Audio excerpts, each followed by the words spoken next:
question is, how did Jennifer get cast, and what the preparation was?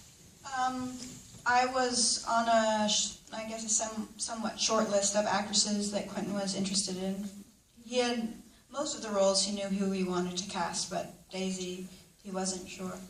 And I got an email from my agent saying that I should pick up the script, and I was going to be reading it at Quentin's house.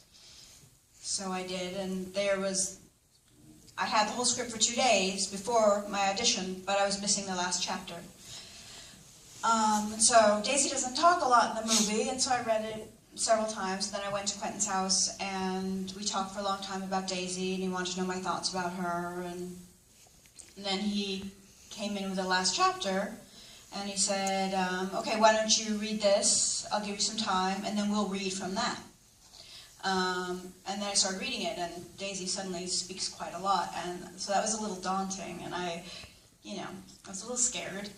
But I once had an acting teacher who said, think of an audition as a time you get to own that part. And it may only be for that 10 minutes, but for that 10 minutes, it's yours. And I also love Quentin's movies so much, and all I had to lose was the part, if I held back, it would be over, and I might as well have a great time. But what he did is he came in and he sat next to me and opened his script, and we just read together, which most directors don't read with you, they watch you, but he actually reads with you, and that's a good indicator of just what he's like as a person and as a director.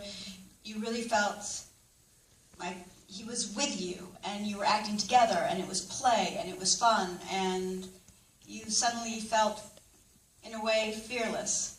He just brings that out in everybody because you feel like it sounds corny, but you feel his love and his enthusiasm for what you do. Did you feel good about it when you walked out of the room? You know what? When I walked out, my mom made me promise that I would call her, which I did. And she said, how did it go? And I said, I actually have no idea, but I had the time of my life. And really, if it had stopped there, I would have just had such a great day. So the fact that I'm sitting here right now is really